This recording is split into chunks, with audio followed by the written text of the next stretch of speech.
Hi ಎಲ್ರಿಗೂ ನಮಸ್ಕಾರ, welcome back to my channel. ಇವತ್ತು ನಾವು ಹೋಗ್ತಿರೋದು ಸೋಮೇಶ್ವರ ದೇವಸ್ಥಾನಕ್ಕೆ. ಇದು ಎಲ್ಲಿದೆ, ಇದರ ಡೀಟೇಲ್ಸ್ ಏನು ಎಲ್ಲವನ್ನು ಈ ವಿಡಿಯೋದಲ್ಲಿ ತಿಳಿಸ್ಕೊಡ್ತೀನಿ. ಯಾವುದೇ ರೀತಿ ಸ್ಕಿಪ್ ಮಾಡದೆ ವಿಡಿಯೋನ ಪೂರ್ತಿಯಾಗಿ ನೋಡಿ. ಸುಮಾರು ಬೆಂಗಳೂರಿಂದ 40 ಕಿಲೋಮೀಟರ್ ದೂರ ಇದೆ. ಮಾಗಡಿ ಕುಣಿಗಲ್ ರಸ್ತೆಯ ಪಕ್ಕದಲ್ಲಿರುವ ಒಂದು ಐತಿಹಾಸಿಕ ದೇವಾಲಯ ಅಂತಲೇ ಹೇಳ್ಬೋದು. ದೇವಾಲಯದ ಒಳಗೆ ಕಂಬಗಳ ಮೇಲೆ ಸುಂದರವಾದ ಕೆತ್ತನೆಗಳು, ಗರ್ಭಗುಡಿಯಲ್ಲಿ ಶಿವಲಿಂಗ ಮತ್ತು ಭವ್ಯವಾದ ನಂದಿ ವಿಗ್ರಹಗಳಿವೆ. ಈ ದೇವಾಲಯವು ಕೆಂಪೇಗೌಡರ ಕಾಲಕ್ಕೆ ಸಂಬಂಧಿಸಿದೆ ಅಂತ ಹೇಳ್ತಾರೆ.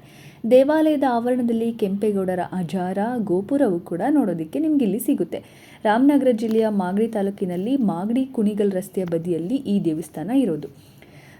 ಬೆಳಿಗ್ಗೆ 7:30ರಿಂದ ಮಧ್ಯಾಹ್ನ 1:00ವರೆಗೂ, ಸಂಜೆ 4:00ರಿಂದ ಸಂಜೆ 7 ಗಂಟೆವರೆಗೂ ಈ ದೇವಸ್ಥಾನ ಓಪನ್ ಇರುತ್ತೆ. ಇದರ ಇತಿಹಾಸದ ಬಗ್ಗೆ ಮಾತಾಡೋದಾದರೆ, ಕ್ರಿಸ್ತಶಕ 1569ರಲ್ಲಿ ಅಧಿಕಾರಕ್ಕೆ ಬಂದ ನಂತರ ಕೆಂಪೇಗೌಡ ಅವರು ನಿರ್ಮಿಸಿದ್ರು ಅಂತ ಹೇಳ್ತಾರೆ. ಈ ದೇವಾಲಯವನ್ನು ವಾಸ್ತವವಾಗಿ 1712ರಲ್ಲಿ ವಂಶಸ್ಥ ಕೆಂಪವೀರಗೌಡ ಅವರು ನಿರ್ಮಿಸಿದ್ರು ಅನ್ನೋದು ಇನ್ನೊಂದು ಅಭಿಪ್ರಾಯ ಕೂಡ ಇದೆ. ಇಲ್ಲಿ ನೋಡೋದಿಕ್ಕೆ ಒಳಗಿನ ಪ್ರಾಕಾರ, ಎತ್ತರದ ಗೋಪುರಗಳು, ಮಂಟಪಗಳು ನೋಡೋದಕ್ಕೆ ಸಿಗುತ್ತೆ. ಅಷ್ಟೇ ಅಲ್ಲದೆ ಸ್ತಂಭದ ಅಲಂಕಾರವು, ನೃತ್ಯ ಮಾಡುವ ಹುಡುಗಿಯರು, ಸೈನಿಕರು, ಪಕ್ಷಿಗಳು, ಸಿಂಹಗಳಂಥ ಪ್ರಾಣಿಗಳ ಲಕ್ಷಣಗಳನ್ನು ಕೂಡ ಒಳಗೊಂಡಿದೆ ಅಂತ ಹೇಳ್ಬೋದು. ಈ ದೇವಸ್ಥಾನವು ದೇವರ ಶಿವನ ಪತ್ನಿ ಪಾರ್ವತಿಯ ಸಣ್ಣ ದೇವಾಲಯವನ್ನು ಕೂಡ ಒಳಗೊಂಡಿದೆ. ಸಂಕೀರ್ಣದಿಂದ ಸ್ವಲ್ಪ ದೂರದಲ್ಲಿ ಶಿವನ ವಾಹನವಾದ ನಂದಿಯ ಮಂಟಪ ಕೂಡ ನಿಮಗೆ ನೋಡೋದಕ್ಕೆ ಸಿಗುತ್ತೆ.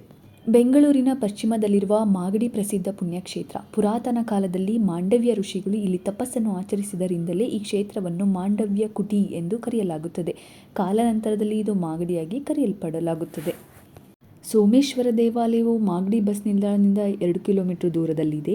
ಭ್ರಮರಾಂಬ ಸಹಿತ ಶ್ರೀ ಪ್ರಸನ್ನ ಸೋಮೇಶ್ವರ ದೇವಾಲಯ ಅಗ್ರಸ್ಥಾನದಲ್ಲಿದೆ. ಈ ದೇವಾಲಯವನ್ನು ಕೆಂಪೇಗೌಡರು 1569ರಲ್ಲಿ ನಿರ್ಮಿಸಿದರು ಅಂತ ಹೇಳ್ತಾರೆ. ಕೆಂಪೇಗೌಡರವರ ಕುಲದೈವ ಶ್ರೀ ಕಾಲಭೈರವೇಶ್ವರ ದೇವಾಲಯ. ಮನೆ ದೇವರನ್ನು ದರ್ಶಿಸಲು ಕೆಂಪೇಗೌಡರವರ ತಾಯಿ ಶ್ರೀ ಕ್ಷೇತ್ರ ಕಾಶಿಗೆ ಹೋಗಲು ಬಯಸುತ್ತಾರೆ.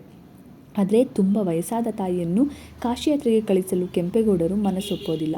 ಆದ್ದರಿಂದ ಋಷಿಮುನಿಗಳೊಂದಿಗೆ ಈ ಬಗ್ಗೆ ಸಮಾಲೋಚನೆ ಮಾಡಿಸಿದಾಗ ಕಾಶಿಯಿಂದ ಸಾಲಿಗ್ರಾಮ ಶಿವಲಿಂಗವನ್ನು ತರಿಸಿ ಪೂಜಿಸಿದರೆ ಕಾಶಿಯಾತ್ರೆಯ ಸಂಪೂರ್ಣ ಫಲ ದೊರೆಯುವುದೆಂದು ತಿಳಿಸುತ್ತಾರೆ. ಅದರಂತೆ ಕೆಂಪೇಗೌಡರು ತಮ್ಮ ವಯಸ್ಸಾದ ತಾಯಿಗಾಗಿ ಕಾಶಿಯಿಂದ ಸಾಲಿಗ್ರಾಮ ಶಿವಲಿಂಗವನ್ನು ತರಿಸಿ ಮೃತ್ಯುಂಜಯ ಪೀಠದಲ್ಲಿ ಈ ಶಿವಲಿಂಗವನ್ನು ಪ್ರತಿಷ್ಠಾಪನೆ ಮಾಡಿ ಸೋಮೇಶ್ವರ ದೇವಾಲಯವನ್ನು ನಿರ್ಮಿಸುತ್ತಾರೆ. ಬೃಹತ್ ಬಂಡೆಯ ಮೇಲೆ ನಿರ್ಮಾಣವಾಗಿರುವ ಈ ದೇವಾಲಯ ನೋಡಲು ಅತ್ಯಂತ ಸುಂದರವಾಗಿದೆ. 510 ವರ್ಷಗಳ ಹಿಂದೆ ನಿರ್ಮಾಣದ ದೇವಾಲಯವಾಗಿದ್ದು ಶಕ್ತಿಶಾಲಿ ದೇವಾಲಯ ಅಂತ ಕೂಡ ಹೇಳ್ಬೋದು. ದೇವಾಲಯದ ಪ್ರಾಂಗಣದಲ್ಲಿ ಸತ್ಯನಾರಾಯಣನ ವಿಗ್ರಹ ಸ್ಥಾಪಿಸಿದ್ದು ಪ್ರತಿ ಹುಣ್ಣಿಮೆಯ ಸಾಯಂಕಾಲ ಸತ್ಯನಾರಾಯಣ ಪೂಜೆ ಕೂಡ ನಡೆಯುತ್ತೆ. ಹೊಯ್ಸಳ ಶೈಲಿಯಲ್ಲಿ ನಿರ್ಮಾಣವಾಗಿರುವ ಅತ್ಯದ್ಭುತ ಶಿಲ್ಪಕಲಾ ಶೈಲಿಯನ್ನು ಒಳಗೊಂಡಿದೆ. ಸಂಕೀರ್ಣದಿಂದ ಸ್ವಲ್ಪ ದೂರದಲ್ಲಿ ಶಿವನ ವಾಹನವಾದ ನಂದಿ ಮಂಟಪ ಕೂಡ ಇದೆ. ಶ್ರೀ ಸೋಮೇಶ್ವರ ಸ್ವಾಮಿಯ ಲಿಂಗ 3 ಅಡಿ ಎತ್ತರವಿದ್ದು ದ್ವಾರಕಂಬ, ನೃತ್ಯ ಮಂಟಪಗಳಲ್ಲಿ ನೃತ್ಯ ಶಿಲ್ಪಕಲಾಕೃತಿಗಳು ಅತ್ಯಂತ ಸುಂದರವಾಗಿವೆ. ಹೊಯ್ಸಳ ಶೈಲಿಯಲ್ಲಿ ದೇವಾಲಯ ನಿರ್ಮಾಣವಾಗಿದ್ದು ಅತ್ಯದ್ಭುತ ಶಿಲ್ಪಕಲಾ ವೈಭವದಿಂದ ಕೂಡಿದೆ. ದೇವಾಲಯದಲ್ಲಿ ಅಜಾರದಲ್ಲಿ ಕೆಂಪೇಗೌಡರು ನ್ಯಾಯ ತೀರ್ಪುಗಳನ್ನು ನೀಡುತ್ತಿದ್ದರು. ದೇವಾಲಯದ ಇನ್ನೊಂದು ಕಡೆ ಕೆಂಪೇಗೌಡರು ದರ್ಬಾರನ್ನು ನಡೆಸುತ್ತಿದ್ದ ಆಚಾರ ಕೂಡ ಇಲ್ಲಿ ನೋಡೋಕೆ ಸಿಗುತ್ತೆ. ಕೆಂಪೇಗೌಡರ ಅಜಾರದಲ್ಲಿ ಸಂಗೀತ ಸೇವೆಗಳು, ಭರತನಾಟ್ಯ, ಸಾಂಸ್ಕೃತಿಕ ಸೇವೆ ಕೂಡ ನಡೆಯುತ್ತಿದ್ವು. ದೇವಾಲಯದ ಒಂದು ಕಂಬದ ನಾಣ್ಯದಿಂದ ಬಡಿದ್ರೆ ಕಂಚಿನ ಶಬ್ದ ಬರೋದು ಇಲ್ಲಿನ ವಿಶೇಷತೆಯಾಗಿದೆ. ಸುಮಾರು 500 ವರ್ಷಗಳ ಹಿಂದೆ ನೆಟ್ಟಿರುವ ಬಿಲ್ವಪತ್ರೆಗಳ ಮರಗಳನ್ನು ಇಂದಿಗೂ ಕಾಣಬಹುದು. ದೇವಾಲಯದ ನೈಋತ್ಯ ದಿಕ್ಕಿನಲ್ಲಿರುವ ಬೆಟ್ಟದ ಮೇಲೆ ಇಮ್ಮಡಿ ಕೆಂಪೇಗೌಡರ ಕಾವಲು ಗೋಪುರವನ್ನು ಕೂಡ ನೋಡೋದಕ್ಕೆ ನಿಮಗೆ ಇಲ್ಲಿ ಸಿಗುತ್ತೆ. ಕಾರ್ತಿಕ ಮಾಸ ಮತ್ತು ಸೋಮವಾರಗಳಂದು ಇಲ್ಲಿನ ವಿಶೇಷ ಪೂಜೆಗಳು ಕೂಡ ನಡೆಯುತ್ತೆ. ಹೆಚ್ಚಿನ ಭಕ್ತರು ಇಲ್ಲಿಗೆ ಆಗಮಿಸ್ತಾರೆ ಅಂತಲೇ ಹೇಳ್ಬೋದು.